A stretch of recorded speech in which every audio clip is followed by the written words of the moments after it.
Mga kabayan, para sa karagdagang kwento, iniimbitahan ko kayo na makinig sa Kwentong Bayan Podcast. Nasa screen ang picture ng dapat nyong isearch or click nyo lang yung link sa comment section or pwede nyong isearch Kwentong Bayan Podcast. Asahan ko kayo mga kabayan, huwag nyong kalimutan na mag-comment ng hashtag Kwentong Bayan doon sa podcast. Maraming salamat. Ang kwentong ito ay hango sa totoong buhay. Mula ito sa isa nating kabayan na itago na lang natin sa pangalang Bindoy. Walang eksaktong taon, probinsya ng Masbate. Marami ng bertud at mutya ang naglipana sa paligid. Ngunit kakaiba ang tampok natin sa kwentong ito. Maaaring hindi nyo pa narinig ang tungkol dito dahil minsan lang nagpapakita. Bihira ang mga taong nakakakuha ng bertud na ito.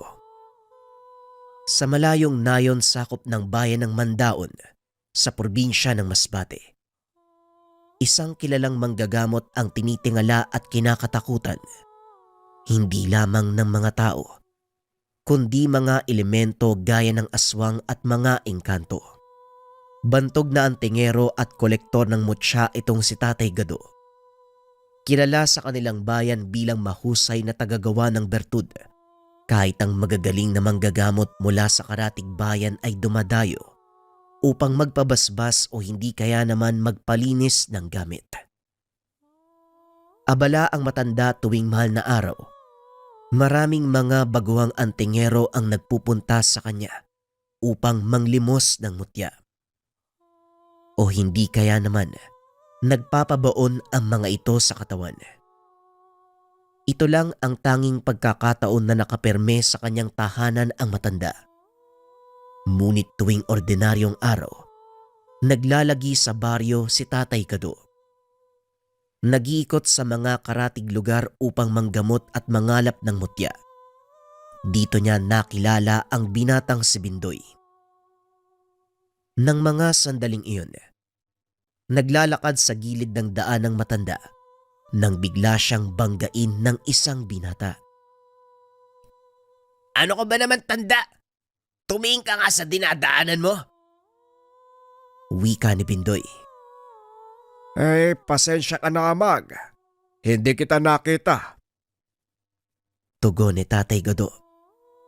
Matapos ay nagpatuloy na sa paglalakad ang binata. Inakala nitong hindi nalaman ng matanda ang totoo niyang pakay. "Mukhang nakachamba ako sa matandang yan ah. Puro barya nga lang ang laman ng supot. Pero ayos na to. Makakabili ng panglamang tiyan." Abay, mukhang maraming laman ng supot na yan ah. "Oo, tiba-tiba nga." Hindi na ituloy ng binata ang sasabihin dahil napagtanto. Ang nagsalita ay walang iba kung hindi ang matandang dinukutan. Alam mo bang masama ang magnakaw? Tatakbo sana ang binata. Kaso nga lang hindi makaalis sa kinakatayuan. Anong ginawa mo sa akin? Pakawalan mo ko, walang yakang matanda ka." Hindi kita papakawalan hanggat hindi mo sinasabi ang dahilan kung bakit ka nandudukot. Napayoko ang binata at tumigil sa pagpiglas. "Kailangan kong gawin yon para makakain. Wala ko ibang aasahan kung di ang sarili ko. Wala naman ako mahanap na matinong trabaho." Ay nako, amin na nga yung supot ko. Hindi mo rin naman mapapakinabangan ng laman yan.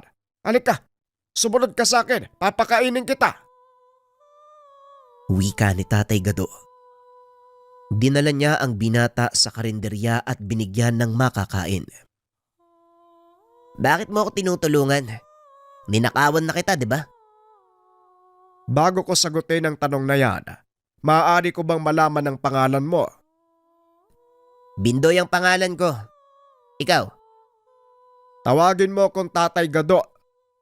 Alam mo, Bindoy, hindi lahat ng gumagawa ng masama ay likas na masama. Minsan napipilitan lang sila dahil sa matinding pangangailangan. Alam kong mabuti kang tao, kaya bibigyan kita ng pagkakataon. Nangangailangan kasi ko ng kasama sa bahay eh. Ano naman ang maitutulong ko sa'yo? Wala nga akong alam na trabaho eh. Wala kang gagawin, kundi ang sundin ang mga sasabihin ko. Mag-aral ka kung paanong manggamot. Tuturuan kitang magkaroon ng direksyon ng buhay mo. Manggagamot po ba kayo? Kasi parang pamilyar yung mukha nyo eh. Saka yung pangalan, parang narinig ko na kung saan. Bibigyan kita ng panahon para mag-isip. Magkita tayo dito sa loob ng 3 araw. Kung sisipot ka, ibig sabihin tinatanggap mo ang alok ko. Pero kung hindi kita makikita dito sa kainan, iisipin ko wala kang balak sumama. Pag-uusap ng dalawa. Hindi na nagsalita si Bindoy. Tumuloy na rin sa paglalakad si Tatay Gado. Pinagmamasdan ito ng binata habang papalayo sa lugar. Biglang nanlaki ang mga mata nang maalala kung saan nakita ang matanda. Dali-daling iniwan ang kinakain at hinabol ang matanda. Tatay Gado! Alam ko na kung saan ko kayo nakita. Nakapagpasya na po ako. Huminto sa paglalakad ang matanda at lumingon. Mag-usap tayo pagkatapos ng 3 araw. Gusto kong pag-isipan mong mabuti ang mga gagawin mong desisyon. Napangiti si Bindoy. Dahil sa mismong araw na yon, alam niyang magkakaroon ng direksyon ng buhay. Makalipas ang 3 araw, maagang nag-antay si Bindoy sa kainan. Natanaw nito si Tatay Gado, ngunit gusto niyang subukan ang pasensya ng binata. Nakaupo lang ito sa tapat ng kainan habang nag-aantay. Meron pang kagat ng kaperasong sanga ng bayabas. Sinadya ng matanda na hindi magpakita upang tignan kung gaano kabuo ang desisyon ng binata. Humanga ang matanda sa pagiging seryoso ni Bindoy, kaya naman nagpa siya itong magpakita. Pasensya ka na kung nahuli ako ng dating ha. Mabuti naman at sumipot ka. Ibig sabihin, talagang buo ang iyong pasya na sumama. Oo naman po, lalo pat alam ko na kung sino kayo. Sa totoo lang nang makilala ko kayo, nagkaroon ng pag-asa. Sinabi ko din po sa sarili ko, sa wakas, siguradong may patutunguhan na yung buhay ko. Tignan natin kung hanggang saan ang sinasabi mo. O siya, maganda ka na, aalis na tayo. Biyernes ngayon, kaya kailangan kong umuwi sa aking bahay. Wika ni Mang Gado. Binuhat ni Bindoy ang mga dalang gamit at sumunod sa matanda. Habang naglalakad, panay ang kwento nito tungkol sa buhay. Alam mo Tatay Gado, naging ganito lang ako simula nang iwanan ako ni nanay at tatay. Mag-isa ako namuhay sa pamamagitan ng panlilimos. Kalaunan, napilitang magnakaw para makakain.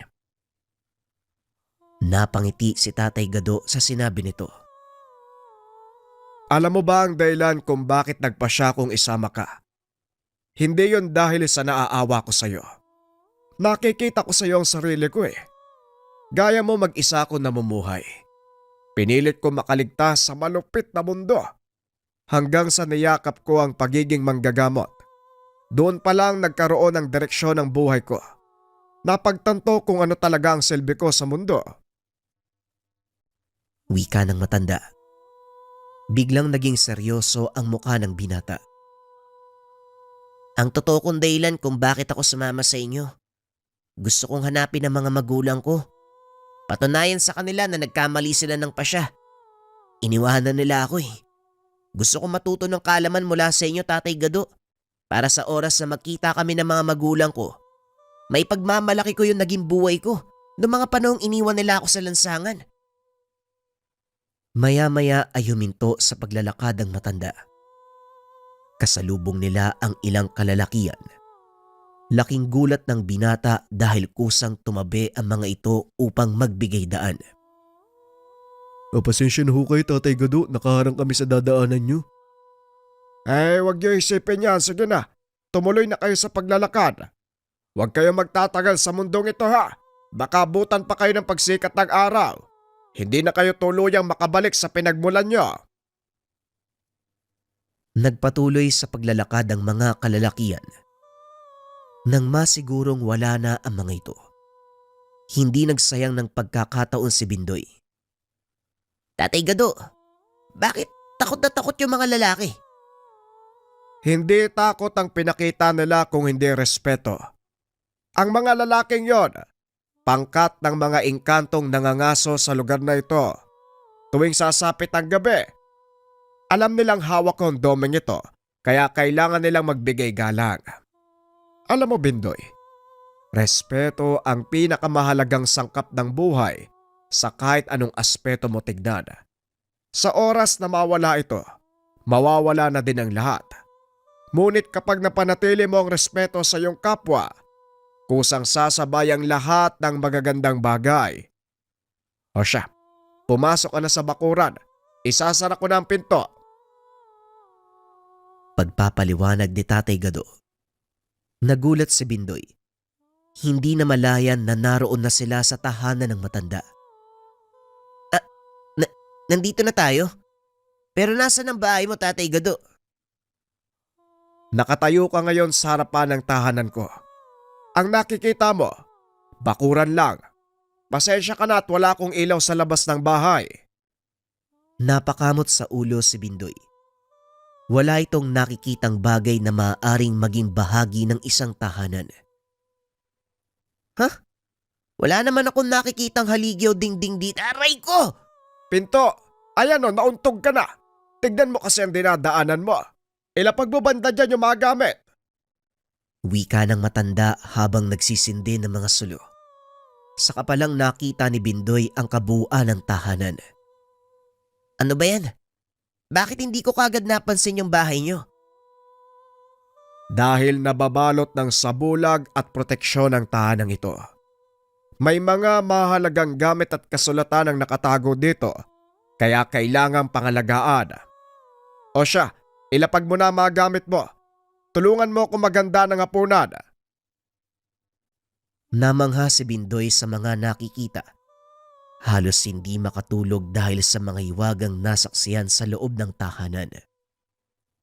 Kinabukasan, maagang bumangon si Tatay Gado upang magpakain ng mga alagang hayop.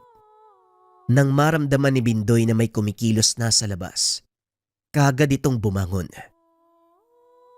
Gising ka na pala. Halika, tulungan mo ako magpakain ng mga alagang hayop.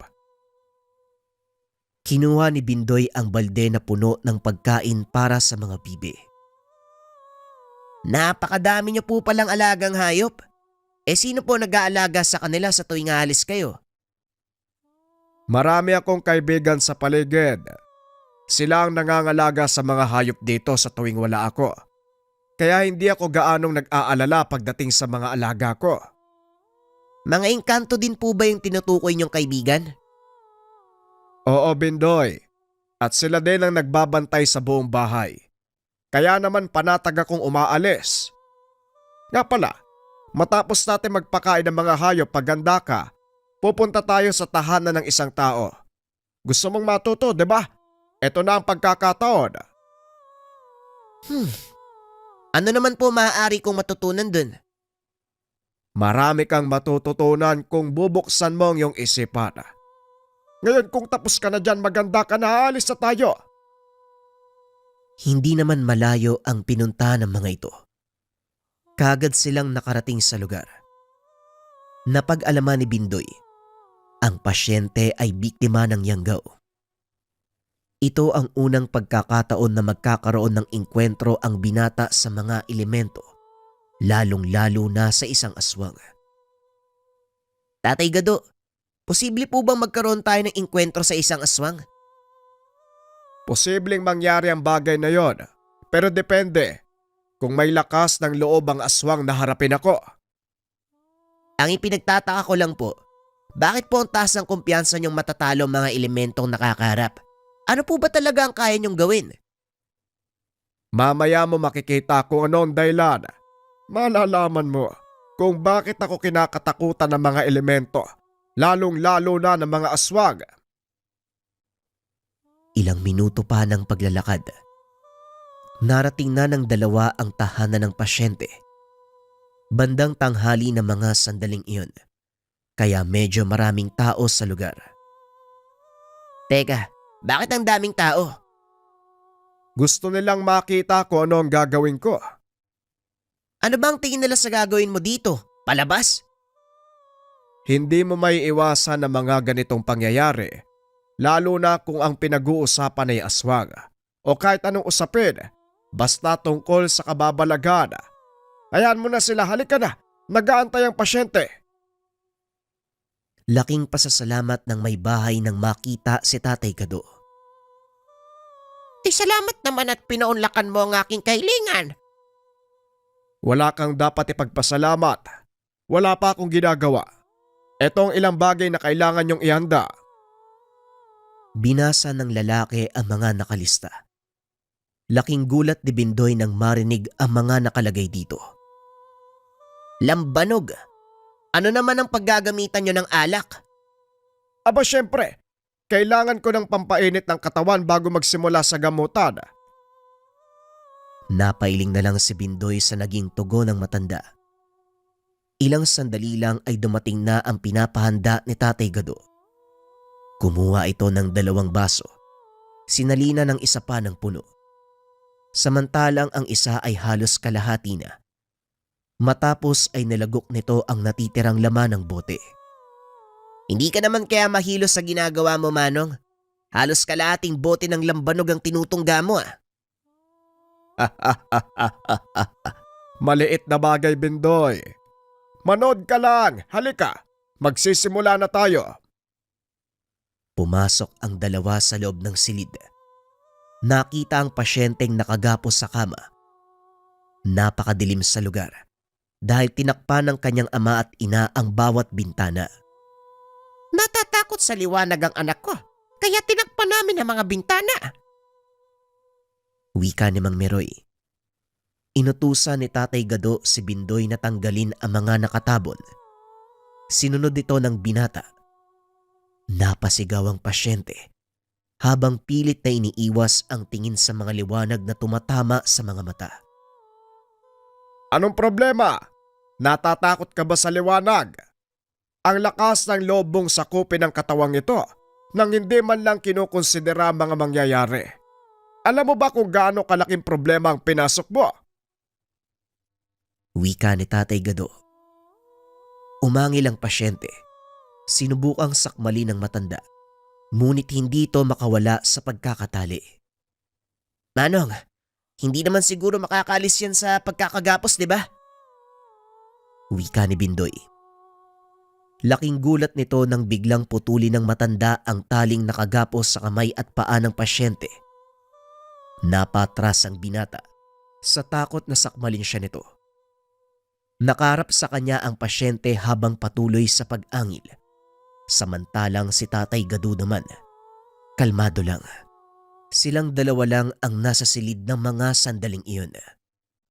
Huwag kang magpakita ng takot, Bindoy, dahil ito ang nagbibigay sa kanila ng lakas. Kumalma ka, pakiramdaman mo ang lahat ng kilos niya. Wika ni Tatay Gado. Huminga ng malalim si Bindoy at tinitigan ng pasyente. Unti-unti itong lumalapit sa kanya. Patuloy lamang sa pag-angil. Napapikit ng mga mata si Bindoy. Ramdam ng binata ang hininga ng nilalang. Dinig pa ang paghangos nito. Maya-maya ay biglang napasigaw ang pasyente nang idilat ni Bindoy ang mga mata. Nakahiga na ito sa kama. Nakatukod ang kamay ni Tatay Gado sa kanyang dibdib. Ano pong ginagawa nyo? Bakit po nakadikit sa higaan ng pasyente? Tigal po ang tawag sa dasal ay binato ko sa kanya. Pinaparalisa nito ang katawan ng tao o nilalang na pinatutungkulan. Ngayon panoorin mo kung paano kong papalabasin ang itinanim na sumpa ng aswang sa kanyang katawan. Inilipat niya ang kamay sa leeg ng pasyente. Muling nag-usal ng dasal. Habang ginagawa niya ito, unti-unting umaangat ang katawan ng pasyente. Pilit itong nagpupumiglas habang may kung anong lumalabas sa bunganga. Tatay Gado, anong nilalang yan? Yan ang binhi ng Yanggao. Kumuha ka ng planggana at itim na tela. Bilisan mo! Dali-daling kinuha ng binata ang mga gamit na sinabi ni Tatay Gado. Matapos ay dinakot ng matanda ang lumalabas na sisiw sa bunganga ng pasyente. Iniampas ito sa planggana. Nanlaki ang mga mata ni Bindoy nang makita ang nilalang. Hindi nito lubos maisip na may ganong nilalang na naninirahan sa katawan ng isang binata. Paanong napunta ang nilalang na yan sa katawan ng pasyente? Tanong ni Bindoy habang tinutusok ng patpat ang itim na sisiw sa planggana. Naitanim ang sisiw na yan sa katawan ng pasyente sa pamamagitan ng dasal. Pero wala nang dapat alalahanin. Ligtas na siya. Ang kailangan na lang nating antayin ang pagdating ng aswang na naglagay sa kanya ng binhi. Wika ni Tatay Gado habang nakaupo at nagsisindi ng tabako. Naupo na din si Bindoy sa tabi nito habang inaantay ang susunod na sasabihin ng matanda. Ganito po ba ang gawain niyo sa araw-araw, Tatay Gado? Hindi naman sa ganun, Bindoy. Nagkakataon lang din eh. May mga pasyente akong ganito ang kaso. Mabuti nga't yanggaw lang ang gagamutin natin ngayong araw. Pero hindi dapat magpakampante dahil maaaring dumating ang aswang na nagbigay sa kanya ng sumpa. Pag-uusap ng dalawa. Maya-maya ay pumasok sa silid ang ama ng pasyente. Manong Gado, ano po nangyari sa anak ka? Nasa mabuti ng kalagayan ng anak mo. Sundin niyo lang ang mga habilin ko na nasa papel.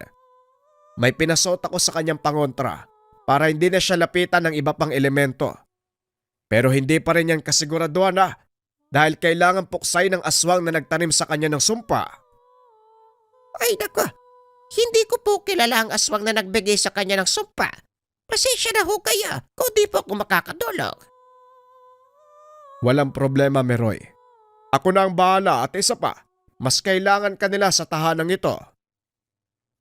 Nagtaka si Bindoy kung bakit hindi pa sila umaalis sa lugar kahit tapos na ang panggagamot. Tatay Gado, di ba tapos na yung panggagamot sa pasyente? Bakit hindi pa tayo maalis? Oo, tapos na tayo sa binata. Pero hindi sa aswang na naglagay sa kanya ng sumpa. Ibig mong sabihin, darating yung aswang? Oo. Yan ang karaniwang nangyayari, lalo pat hindi nagtagumpay ang pangyayanggaw. Kadalasan pinupuntahan ng amahan ng kanyang niyanggaw upang alamin kung bakit hindi natuloy ang pagbabagong anyo. Napalunok ng laway ang binata. Hindi nito akalaing makakarap nila ang isang totoong aswang.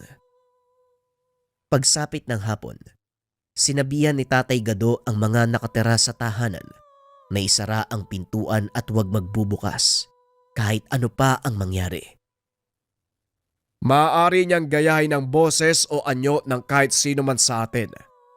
Kaya mag-iingat kayo at hanggat maaari, huwag sasagot kapag tinawag ng nilalang ang mga pangalan niyo. Nanatili itong nakaupo sa atangan ng tahanan habang inaantay ang tuluyang paglubog ng araw. Ilang minuto pa ay nabalot ng kadiliman ng paligid at dahil medyo mapuno ang lugar, mas mabilis dumilim. Sigurado ka bang darating siya ngayon, Tatay Gado? Magtiwala ka sa akin, Bindoy. Ngayong gabi mo lubusang mauunawaan ang lahat ng tungkol sa pagkatao ko. Hindi na nagsalita pa si Bindoy. Ilang oras ang nakalipas, biglang naging maalinsangan ang kapaligiran. Nawala din ang malamig na simoy ng hangin. Kumalat sa paligid ang sanyo ng nabubulok na laman ng tao. Tumayo si Tatay Gado. Naglakad papunta sa bandang gitna ng bakuran. Tumingala sa langit na tila ba kinakausap ang buwan. Alam kong nandyan ka sa paligid. Bakit hindi ka lumantad upang makilala kita? Wika ni Tatay Gado. Nakarinig ng kalusko si Bindoy mula sa masukal na bahagi ng bakuran. Tumayo ang binata upang maglakad papunta sa matanda. nang biglang may kung anong lumabas. Dinamba si Bindoy mula sa likuran, dahilan para madapa ang binata. Ikaw ba ang nagtanggal ng sumpa sa binata? Ang lakas ng loob mong kalabanin ako. Wika ng aswang. Hindi man lang nito napansin si Tatay Gado na noon ay naglalakad na papalapit sa kanilang kinaroroonan. Hindi siya ang pumatay sa alaga mo, kung hindi ako. Biglang napatalon ang nilalang nang makita ang matanda. Dali-dali namang tumayo si Bindoy. Kitang-kita ng binata ang nakakatakot na wangis ng nilalang na dumamba sa kanya. May ulo ito ng baboy at katawan ng tao na nababalot ng makapal na balahibo. Tandang Gado, anong ginagawa niyo dito? Hindi pa ba malinaw sa'yo, Baldomero? Hindi ba kabilin-bilinan ko? Wag na wag yung papakialaman ng mga tao. Ang lakas ng loob mong suwayin ang babala ko. Nakita ni Bindoy kung paanong yumuko ang nilalang sa harapan ng matanda. Takot na nagmamakaawa. Patawad Tandang Gado. Hindi ko alam na baluarte mo ang lugar na ito. Pasensya na, hindi ko na po uulitin.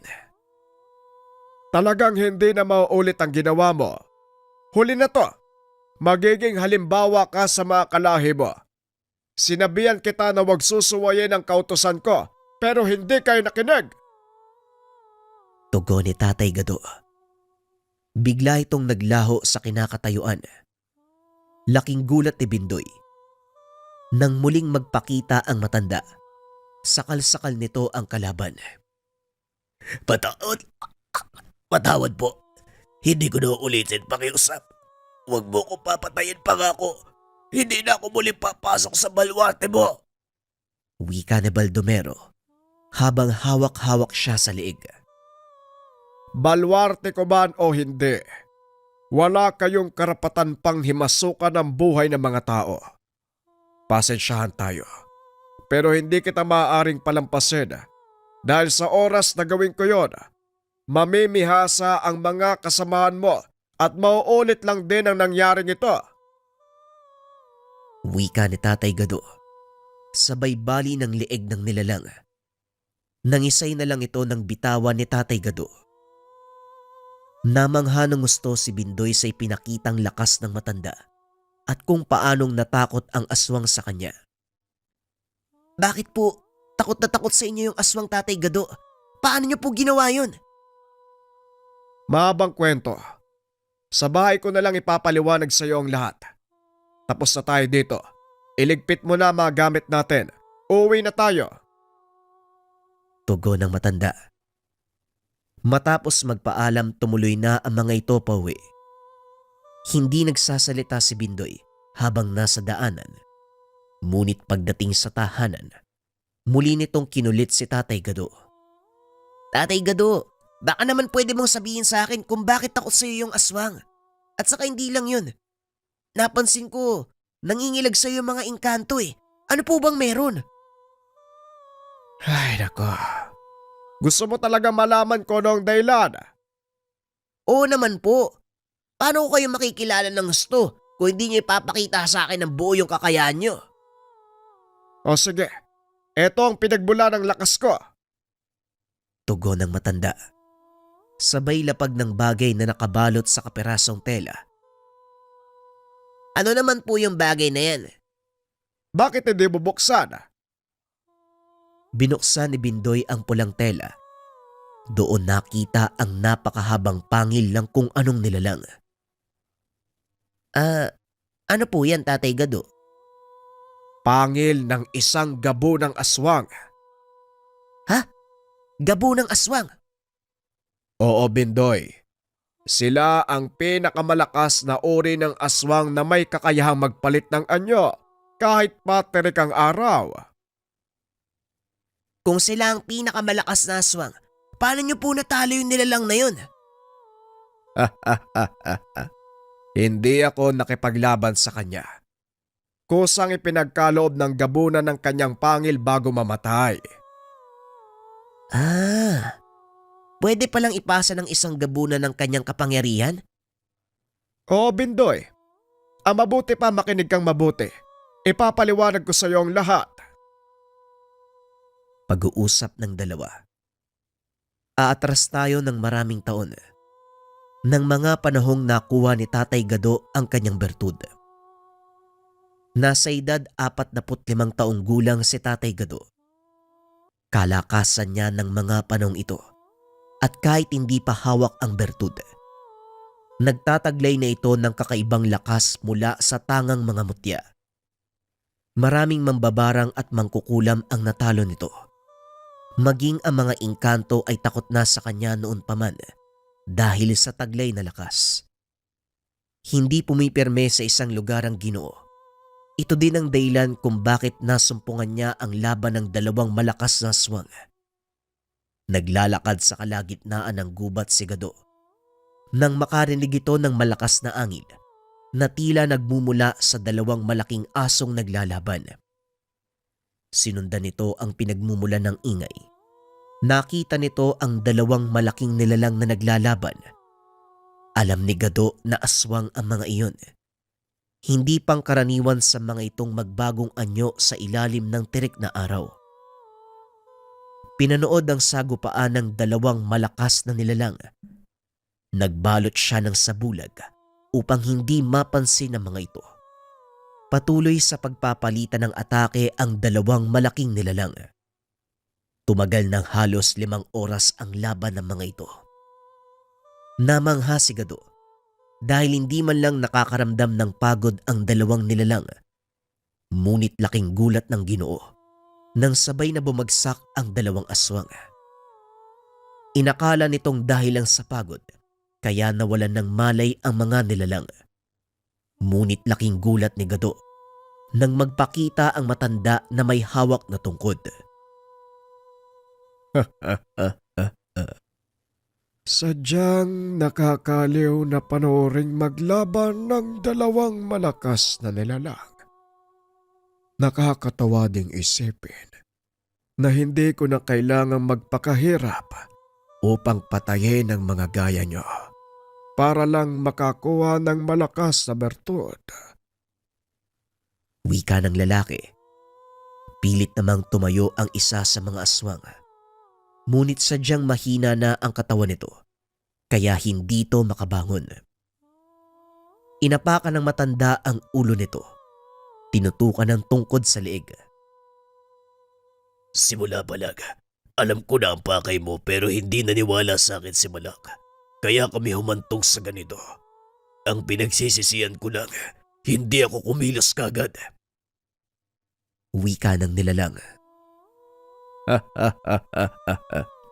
Dahil masyado kayong nagtitiwala, kaunting panguto lang, naniniwala na kagad kayo sa mga tao. Ngayon, sino ang sisisihin mo? Walang hiya ka talaga, Gaspar. Ipinapangako ko sa iyo, darating ang araw na pagbabayaran mo ang lahat ng mga kasalanang ginawa mo.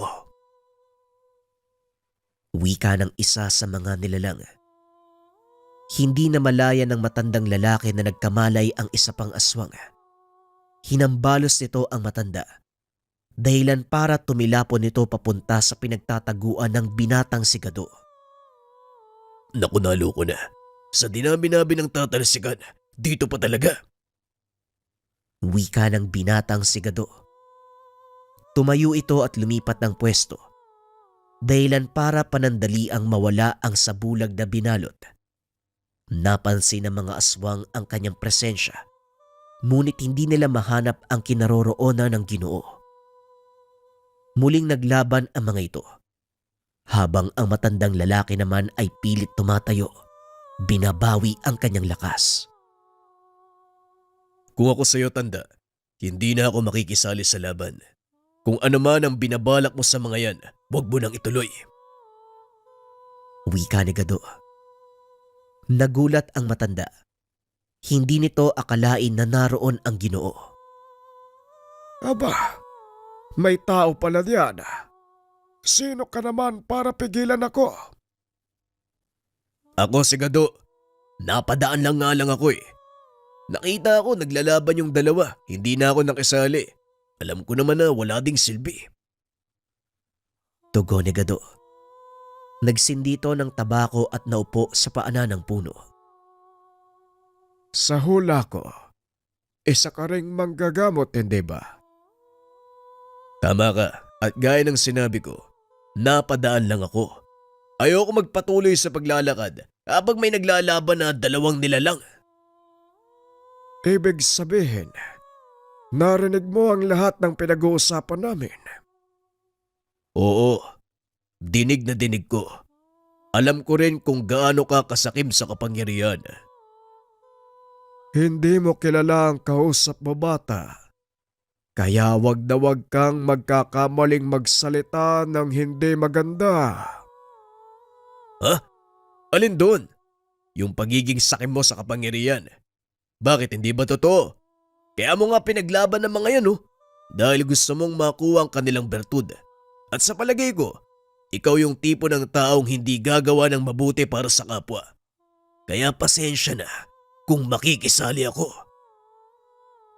Nagulat ang matanda dahil bigla itong naglaho sa kinaupuan. Isang malakas sa suntok ang tumama sa kanyang muka, dahilan para muli itong tumilapon.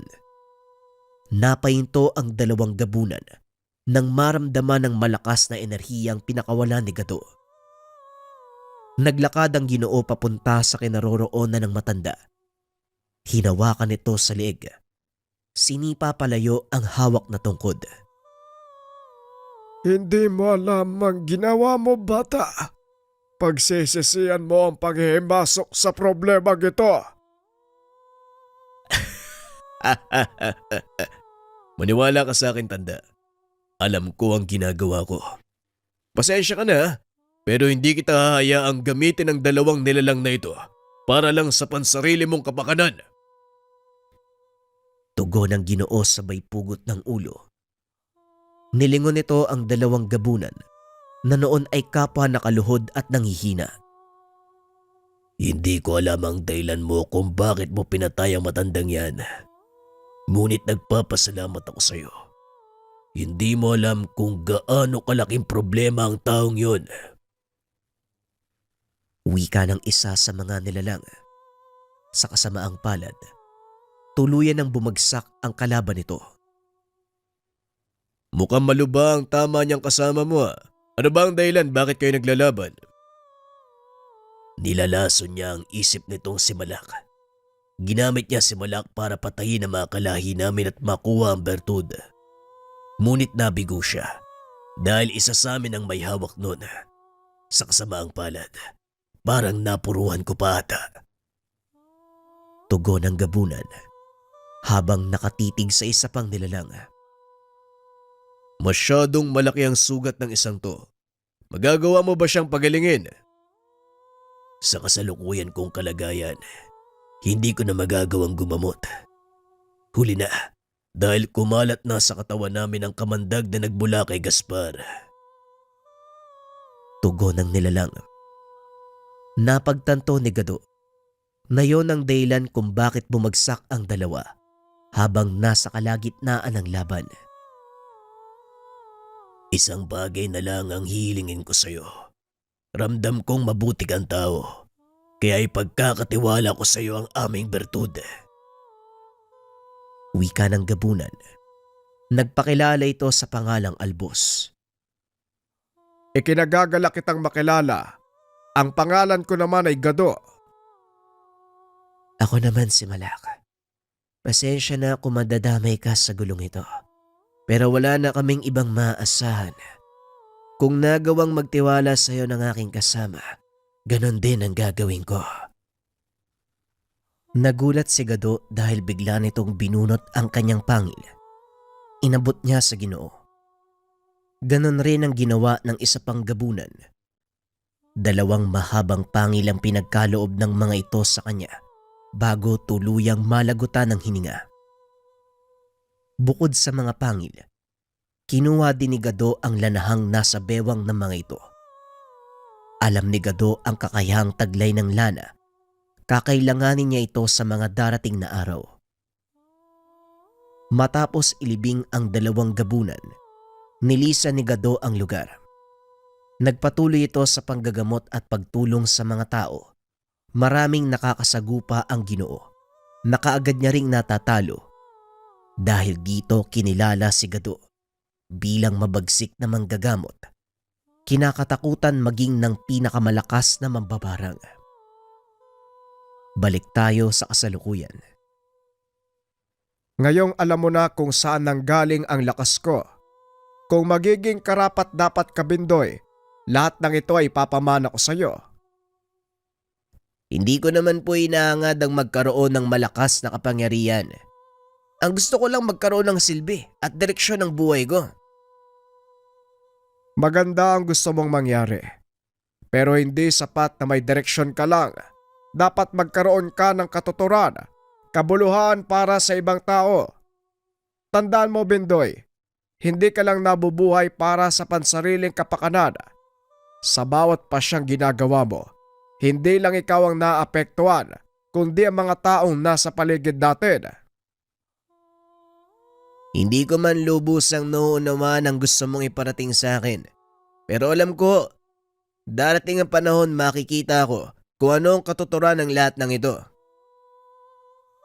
Tugon ni Bindoy. Matapos ang kaganapang iyon, lalong naging masigasig ang binata sa pagsasanay hanggang sa naging biyasa ito sa panggagamot. Ngayong marunong ka na sa panggagamot, ikaw na ang bahalang magpalago ng mga kaalaman. Pagdating naman sa pisikal na laban, wala na rin ako masasabi. Maraming salamat po sa inyo, Tatay Gado. Ngayon, ano ang susunod nating gagawin? Ngayong naitanong mo, maganda ka dahil tatawid tayo sa dagat. Isang baryo nangangailangan ng tulong natin. Kailan ho tayo aalis? Sa oras na maimpake mo ang mga dadalhin, doon tayo aalis kaya bilisan mo na. Dali-dali namang kumilos si Bindoy. Nang matapos ito ay kagad silang lumakad. Papalubog na ang araw ng mga oras na yon. Kaya nagtaka ang binata kung bakit sila lumakad ng ganong oras. Malapit ng maggabi ah. Bakit ngayon ho tayo lalakad?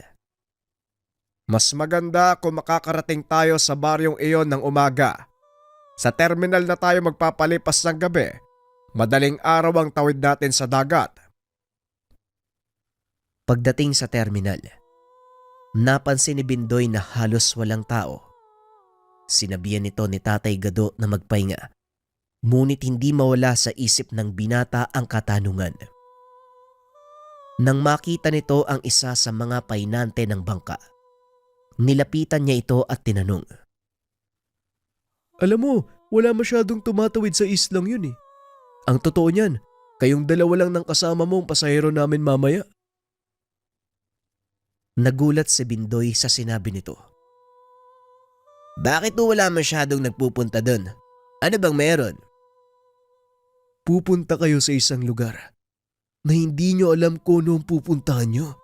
Nababaliw na ba kayo? Pugad ng mga masamang engkanto ang lugar na yun. Wala ding halos nakakalabas sa mga tao sa baryo dahil sa tuwing magtatangka silang lumabas, bumabalik lang din sila sa kalagitnaan ng nayon. Ngayon alam ko na kung bakit sinabi ni Tatay Gado na kailangan ng baryo ang tulong namin. Kasama mo si Tatay Gado? Sigurado ka ba? Oo. Nakikita mo ba yung natutulog na matanda? Siya ang pinakamalakas na manggagamot na nakilala ko. Pupunta namin ang sinasabi mong baryo para palayain ng mga tao. Teka, kailangan malaman ni Kapitan Hector na siya ang pasahero namin. Dali-daling tumakbo ang kausap upang gisingin ang kapitan. Maya-maya ay bumalik ito kasama ang isang matanda. Ano ba naman yan, Undo? Alam mong madaling araw pa tayo lalaot. Bakit mo ako ginising? Pasensya na po, Kapitan Hector. Pero kailangan niyo pong malaman, yung taong ihatid natin sa kabilang ibayo, si Tatay Gado. Nanlaki ang mga mata ng matanda nang marinig ang sinabi ni Undo. Sigurado ka ba? Baka niloloko ba ako? Hindi ho, Kapitan. Si Tatay Gado po talaga ang pasahero natin. Lingid sa kalaman ng dalawa na naririnig ni Tatay Gado ang pinag-uusapan nila. Dahan-dahang naglakad ang matanda papalapit sa kinaroroonan. Alam niyong natutulog ako, bakit ang ingay niyo? Bindoy, ano bang nangyayari dito? Nabitawan ng kapitan ang hawak na pipa. Hindi to makapaniwalang si Tatay Gado nga ang nasa harapan. Ikaw nga si Tatay Gado. Alam mo ba kung gaano katagal ko hinintay ang pagkakataong ito? Alam ko, dumating na ang takdang araw upang tapusin ang paghihirap ng mga taong nakulong sa lugar na yon. Kung ganon, ihatid ko na po kayo sa kabilang pulo. Aantayin ko rin po ang inyong pagbabalik. Ibig sabihin, pwede na tayong maglayag. Udo, ihanda mo na ang bangka. Dalian mo, maglalayag na tayo. Dali-daling tinanggal ng pahinante ang mga tali. Ibinaba ang layag ng bangka. Bakit hindi natin gamitin yung makina? Mas ligtas kung tahimik tayo makakapasok sa lugar na yon. Dahil maging ang karagatan, may nag-aantay na panganib. Gawin natin kung ano mas makakabuti. Habang nasa kalagitnaan ng paglalayag, nakakarinig ng mga awit si Bindoy. Magtakip ka ng tenga, Bindoy, dahil mapanganib ang boses ng mga kataw. Sa mga hindi nakakalam, ang mga kataw ay uri ng engkantong naninirahan sa karagatan. Kadalasan nang bibiktima ito ng mga manlalakbay sa pamamagitan ng kanilang tinig. Marahang tumutulak ang bangkang sinakyan hanggang sa sumadsad ito sa buhangin ng kabilang isla. Masyadong makapalang hamog, kaya hindi nila makita kung ano ang nasa harapan. Huwag kayong magsisindi ng sulo o gagawa ng anumang ingay. Ang dalampasigan sa islang ito ay tirahan ng bungisngis. Dito ko na lang kayo ihahatid. Dito ko na din kayo aantayin. Mag-iingat ho kayo. Maraming salamat, Kapitana. Mukhang kakailanganin natin ng mas malaking bangka. Tugon ni Tatay Gado sabay lakad papasok sa hamog. Inutusan ng kapitan ng pahinante, iikot pabalik ang bangka. Teka Kapitan, akala ko ba antayin natin si Tatay Gado? Oo, aantayin natin sila. Pero kailangan natin kunin ang mas malaking bangka. Tugon ng kapitan. Samantalang sina Tatay Gado patuloy sa paglalakad hanggang sa narating ng mga ito ang pader sa hangganan ng dating baryo. Mukhang narating na natin ang hangganan ng baryo. Maganda ka, dahil sa oras na pumasok tayo wala nang atrasan. At kung gusto mong makalabas ng buhay, sundin mo lang ang sasabihin ko. Wika ni Tatay Gado. Huminga ng malalim si Bindoy. Hinawakan ang itak nitong nakasugbit sa bewang. Halina po kayo, Tatay Gado. Handa na po ako. Wika ni Bindoy sabay hakbang papasok ng bakod. Biglang nagbago ang kapaligiran. Alam ni Tatay Gado na nasa loob sila ng ibang dimensyon. Ang lugar na ito ay isang artipisyal na mundong ginawa ng mga engkanto. At ang mga taong nakikita mo, anak, mga mortal mula sa mundo nating hindi na nakagawang makabalik. Nasa ilalim sila ng kapangyarihan ng isang malakas na engkanto. Paano po natin sila papalayain, Tatay Gado? Kailangan nating patayin ang engkantong may gawa nito. Bilisan mo na. Kailangan natin siyang hanapin. Nagpakawala ito ng mga salagubang. Nagpatuloy sa paglalakad. Napansin ni Gado na tila hindi sila pinapansin ng mga tao. Hindi ba tayo nakikita ng mga tao? Nakikita nila tayo, pero hindi sa atin nakatuon ang kanilang pansin. Pagbasdan mong mabuti ang kanilang mga mata. Nagulat si Bindoy dahil nakita nitong wala ng itim ang mga mata ng tao. Nagawa nilang ikutin ang buong baryo, maging ang mga sulok ay hindi pinaligtas. Nilagyan ito ng palatandaan. Maupo muna tayo sa sentro. Aantayin natin ang mga alaga kong kulisap. Maya-maya ay bumalik ang isa sa mga kulisap. Ngunit sugatan nito. Nang dumapo sa kanyang palad ang insekto, ipinakita nito ang kinaroroonan ng kalaban. Natagpuan niyo po ba ang kinaroroonan ng kalaban? Oo, kaya humanda ka na. Pero teka, sino naman pong humingi ng tulong sa inyo? Paano niyo pong nalaman ang lugar na ito? Kailingan ito ng 2 gabunang nagbigay sa akin ng bertod bago sila mamatay. Hiniling nila sa akin, palayain ang mga taong nakakulong sa baryong ito. Hindi na nagsalita si Bindoy. Akmang lalakad na sana ang binata nang bigla silang makarinig ng malakas na dagundong. Binunot ni Bindoy ang sandata. Inantay na lumabas ang nilalang na may gawa ng ingay. Ngunit napatras ito. Nang makita ang figura ng malaking nilalang, may hawak na pamalo. Tumabi ka, Bindoy. Akong bahala sa isang ito. Wika ng matanda. Bigla itong tumakbo papunta sa nilalang. Laking gulat ni Bindoy nang hinampas ng dambuhala ang dalang pamalo.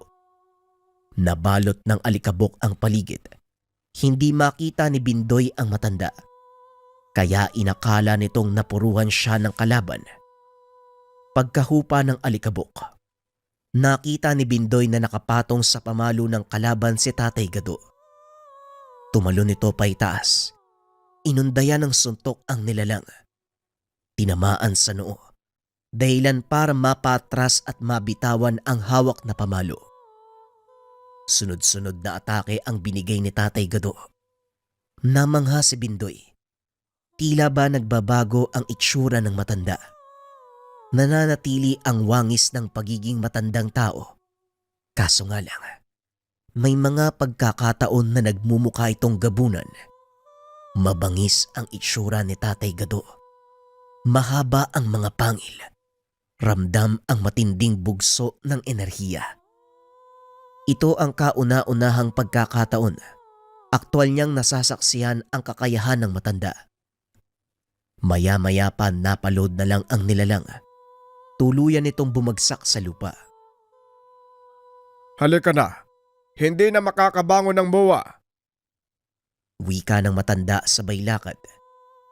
Hindi pa man nakakalayo. Isang figura ng nilalang ang nagpakita. Hindi ko akalain. Magkikita pa tayo uli. Tandang Gaspar, paano kang nabuhay? Alam kong pinugutan kita ng ulo. Nakakalimutan mo ba na isa kong manggagaway?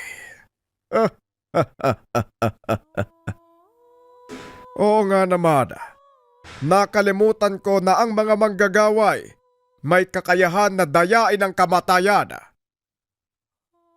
Malaki ang pasasalamat ko sa 2 gabunang inilibing mo. Dahil sa kanila, nagkaroon ako ng pangalawang buhay. Anong ginawa mo sa bangkay ng 2 gabunan? Walang iya ka. Hindi mo na ginalang ang mga yumao. Makapangyarihan ang bertod na nasa katawan ng 2 gabunan. At kung ano man ang nakuha mo sa kanila, wala pa yon sa totoong kapangyarihang nakatago sa puso nila. Teka, huwag mo sabihin! Oo, Gado. Kinain ko ang puso ng 2 gabunan sa tulong ng mga alaga kong engkanto. Nagawa kong mabuhay muli. Ngunit dahil sa ginawa mo sa akin, naparalisa ang aking katawan. At sa pamamagitan ng puso ng 2 gabunan, muling nanumbalik ang lakas ko. Ngayon maganda ka dahil gaganti ako sa ginawa mo. Nakikinig lang si Bindoy sa usapan ng dalawa. Napagtanto nito na ang matandang karap ni Tatay Gado walang iba kung hindi ang manggagaway na si Gaspar. gusto mong makaganti. Kung tutusin, ikaw ang may kasalanan kung bakit umabot tayo sa ganong sitwasyon. Kung hindi ka lang nakialam, hindi sana ako mamamatay. At sana, nakuha ng buo ang bertud ng isang gabunan. Malaki ang pasasalamat ko dahil nakialam ako sa tamang pagkakataon. Kung hindi, baka kung ano ang nangyari sa mundo. Tama na ang salita. Biglang sumugod si Gaspar. Sinalubong ito ni Tatay Gado. Kapwa malalakas ang dalawang matanda. Ngunit higit na nakakalamang si Gaspar pagdating sa karanasan. Hindi ito naging hadlang para kay Tatay Gado dahil sa haba ng panahon na ginugol sa pagsasanay, nagawa ng matanda na babasa ang galaw ng mga manggagaway. Laking gulat ni Gaspar, nagawang kontrahin ng mga Tigalpo, nakakaganti ito ng higit na mas malakas na atake. Huwag kang magtataka dahil pinag-aralan ko ang lahat ng tungkol sa mga kagaya mo. Mula sa mangkukulab, mambabarang, manggagaway, ermitanyo, tukluban. Lahat ng kaalaman tungkol sa kanila ay nagawa kong pag-aralan, kaya hindi mo ko malalamangan. Wika ni Tatay Gado. Itinulak nito palayo si Gaspar at binato ng Tigalpo. Inakala nito na ganon ang magiging laban. Ngunit laking gulat niya dahil biglang bumulusok pababa si Bindoy hawak ang itak. Tinaga ito sa ulo, dahilan para tuluyang humiwalay sa katawan. Akmang tatayo pa sana ang katawan ni Gaspar nang bigla naman itong natupok gamit ang dasal na itinuro ng matanda. Oras na para basagin ang pananggalang na nakabalot sa lugar na ito. Wika ni Tatay Gado sabay suntok sa lupa. Yumanig ang lugar. Sa lugar ni Kapitan Hector, nakita nilang humupa ang makapal na hamog hanggang sa lumantad ang nakatagong baryo. Mukhang nagtagumpay sina Tatay Gado. Tama lang ang sinabi niya. Kakailanganin nga ng malaking bangka. Maya-maya ay nagdatingan ang mga tao, isa-isang sumampa sa bangka. Laking pasasalamat ng mga ito dahil nagawa pa nilang makauwi sa loob ng mahabang panahon. Pagdating sa kabisera, patuloy ang buhay ng mga tao. Nagulat ang karamihan nang makita ang kanilang mga nawawalang mahal sa buhay. Maraming salamat, Tatay Gado. Nailigtas mo ang mga tao, kabilang ang aking anak at kapatid. Walang anuman, Kapitan. Ginawa ko lang kung anong nararapat. Tugon ng matanda. Matapos ang kaganapan, nagpaalam ang mga ito sa taga-baryo. Masaya ang dalawa dahil natupad nila ang kailingan ng dalawang gabunan. Napatunayan din ni Bindoy ang lakas ng kanyang maestro, dahilan para lalo itong magsumikap na maging mahusay sa piniling larangan. Hanggang sa nagawa ng ituro ni Tatay Gado ang lahat kay Bindoy. Tapos na akong ituro sa iyo ang lahat ng nalalaman ko. Ngayon nasa iyo kung paano ka mamumuhay gamit ang prinsipyo at kaalamang natutunan mo. Palagi mong tatandaan, siguraduhin may katuturan ang bawat gagawin mo. Kayo po, Tatay Gado. Ano ang plano nyo? Pipirmi na siguro ko sa bahay. Magtatanim ng mais at kamote. Ibig sabihin, magre-retiro ka na. Ganun na nga. Nandiyan ka naman eh. Alam kong magagampanan mo ng maayos sa mga tungkuling nakaatang sayo. Ang totoo, natatakot pa rin po ako, Tatay Gado. Hindi ko alam kung kaya kong pantayan ang mga nagawa mo.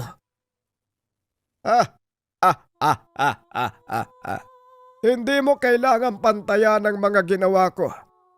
Gawin mo ang sa tingin mo ay tama sa sarili mong pamamaraan. Pero ano ang silbi ng pagtuturo niyo sa akin kung hindi ko tutularan ang mga ginawa niyo? Itinuro ko lang sa iyo mga kaalaman Ngunit ikaw pa rin ang gagawa ng paraan kung paano ito may sasabuhay. Nauunawaan ko na ho. Sige Tatay Gado, hanggang sa susunod nating pagkikita. Malaki po ang pasasalamat ko. Hindi kayo nagsawang turuan ako ng mga nalalaman nyo. Gaya ng sinabi ko noon, kung nais matuto ng isang tao, turuan mo. Nasa kanila kung paanong gagamitin ang kaalaman. Mauna na ako. Ikaw ba anong balak mo? Siguro, patuloy kong hahanapin ang sarili ko kahit alam ko na ang landas sa dapat kong tahakin. Hindi ko pa rin alam kung ano ba talaga ang gusto kong mangyari sa buhay ko eh. Hindi kita pipigilan sa gusto mong gawin, Bendoy. Basta palagi mong isipin ang mga sinabi ko sa'yo. Siguradong hindi ka maliligaw.